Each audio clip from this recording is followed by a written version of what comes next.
Hospitals లో gyms, కసరత్తుల treatments. పూర్తి వివరాలకు చదవండి రేపటి సాక్షి దినపత్రిక. పెట్టించే సంస్కృతిని ఈ రాష్ట్రంలో చంద్రబాబు నాయుడు గారు ప్రభుత్వం తీసుకొచ్చిందని చెప్పడానికి సిగ్గుపడతా ఉన్నాం.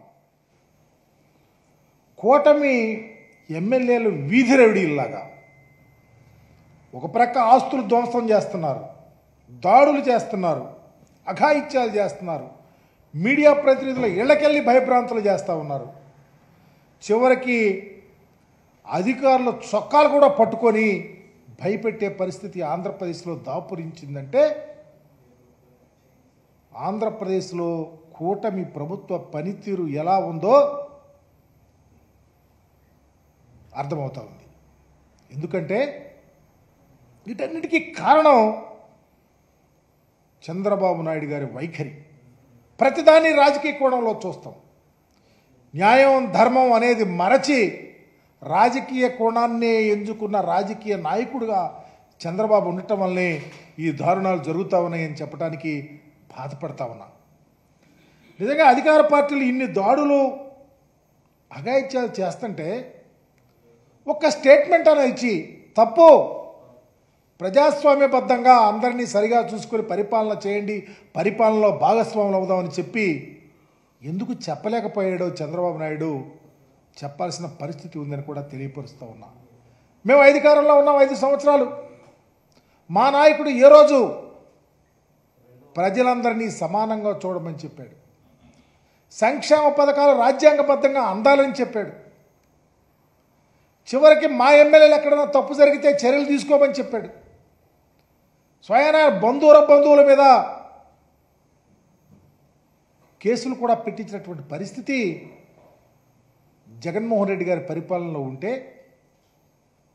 మీరేమో మీ రాజ్యాంగం రెడ్ బుక్ రాజ్యాంగం, మీ ఆలోచన వైఎస్ఆర్ కాంగ్రెస్ పార్టీకి సంబంధించిన కార్యకర్త మెదిలితే కేసు, కదిలితే కేసు.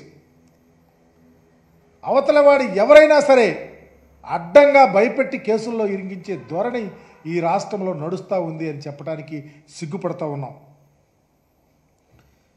ఇకపోతే పరిస్థితి ఇలా ఉంటే చంద్రబాబు నాయుడు గారు డైలాగుల పరంపర కొనసాగుతూనే ఉంది. నిన్న విజయవాడలో మొన్న డైరెక్ట్గా మక్కిరెరగొడతానంటున్నాడు. ఒక రాష్ట్ర ముఖ్యమంత్రి, సుదీర్ఘ రాజకీయం ఉందని చెప్పుకునే ముఖ్యమంత్రి మక్కిరెరగొడతాడా? అంటే మ్యాటర్ తక్కువైనప్పుడల్లా ఇలాంటి డైలాగులు వస్తాయి చంద్రబాబు నాయుడు గారికి. చూస్తా ఉన్నాం ఆయన్ని.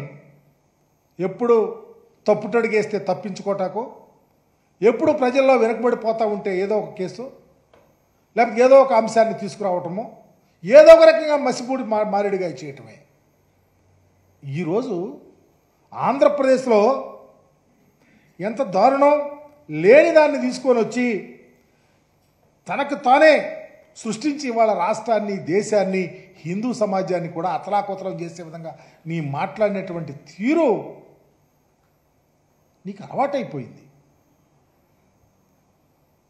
ఇంత ఈ రాష్ట్రంలో 3 నెలల్లోనే ఇంత అలజడి, అశాంతి, అకృత్యాలు, అమానుషాలు, దాడులు స్వయాన మీ ఎమ్మెల్యేలు, మీ నాయకులు చేస్తూ ఉంటే, కళ్ళు లేని కబోజీలాగా ప్రభుత్వాన్ని నడిపే పరిస్థితి వస్తూ ఉంటే బాధ్యులు ఎవరైనా అడుగుతూ ఉన్నాం.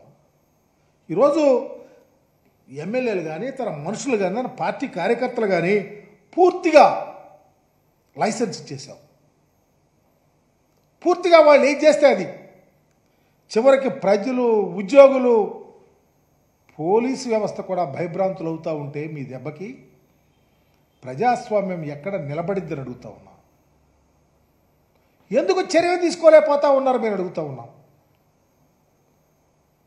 ఉదాహరణకి మీ ఎమ్మెల్యేలు 3 నెలల్లో తిరువూరు అధికార పార్టీ ఎమ్మెల్యే కొలికిపూడి శ్రీనివాసరావు మాట్లాడిన తీరు బహిరంగంగా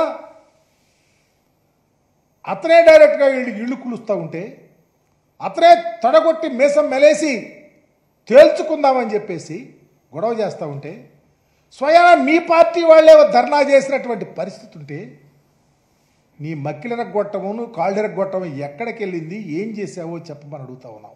ఒకసారి మీ శాసనసభ్యుడు చేసిన తీరు పత్రికల్లో పుంఖాలుగా వస్తూ ఉన్నాయి.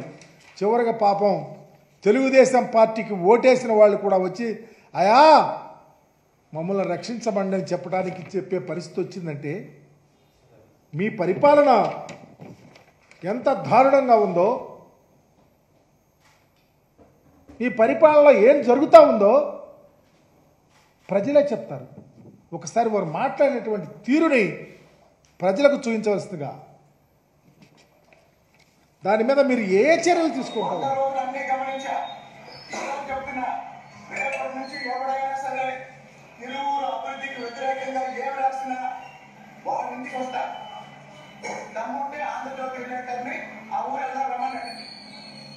అంటే నాకు గవర్నమెంట్ అనుకుంటున్నారా, భయపడ్డారనుకుంటున్నారా? నా గెలుపు కూడా పెట్టలేదు. నేను చెప్తున్నా, నా గెలుపు కూడా పెట్టలేదు. పెద్ద మగ్గాలు అనుకున్నామని ఎందుకు కూర్చున్నారు ఈరోజు? ఇంకా మీరు బయట తిరుగుతున్నారంటే నా దయాదాన్ని మీరు ఎలా తిరుగుతున్నారు? అవును, నేను మా కుర్రాళ్ళకి ఒక్క మాట చెప్పానంటే నా కొడుకు ఎవరు కూడా బయటకు వెళ్ళలేదు. నేను చెప్తున్నా, తిరువురు అయినా సరే ఇతర గ్రామాలైనా సరే మంచిగా ఉన్న రోజుల్లో మంచిగా ఉంటారు. కానీ సామాన్య మంచితనాన్ని కూడా పరీక్షిస్తే ఎవరికి 100 రోజులు అన్ని గమనించా. చెప్తున్నా, రేపటి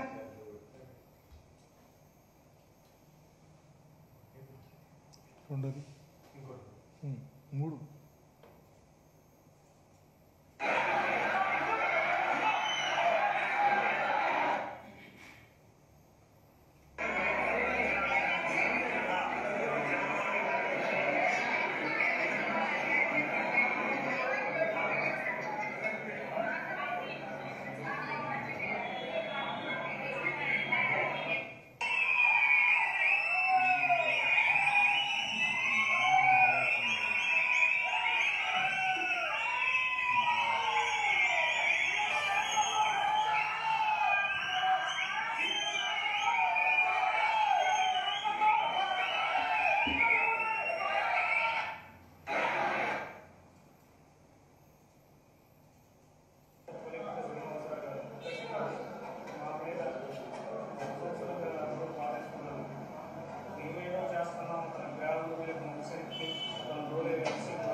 మాట్లాడినటువంటి వ్యక్తి తెలుగుదేశం పార్టీ ప్రెసిడెంట్, సర్పంచ్. స్వయాన మీ శాసనసభ్యుడికి ఇంత దారుణంగా బరి తెగించి ఛాలెంజ్ చేసి పత్రికా విలేకరుల ఇంటికి వెళ్ళి ఛాలెంజ్ చేసి రమ్మంటా ఉన్నాడంటే, నన్ను ఏమీ చేయలేరని అబ్యూజ్ చేసి మాట్లాడుతూ ఉన్నాడంటే, స్వయాన తెలుగుదేశం సర్పంచ్ వచ్చి భయపడిపోతూ ఒరిగిపోతూ మాట్లాడుతూ ఉన్నంటే మీ పరిపాలన ఎటు వెళ్తా ఉందో సమాధానం చెప్పమని అడుగుతా ఉన్నా. ఎందుకో ఆయన మీద చర్య తీసుకోలేదని అడుగుతా ఉన్నా. రెండవ వ్యక్తి స్వయాన ఒక మెడికల్ కాలేజీలో ప్రొఫెసర్గా, హెడ్ ఆఫ్ ది డిపార్ట్మెంట్గా, మంచి చదువరిగా ఉన్నటువంటి ప్రొఫెసర్ మీద కాకినాడలో మీ ఎమ్మెల్యే, మీ జనసేన పార్టీకి సంబంధించిన ఎమ్మెల్యే దుర్భాషలాడి కొడితే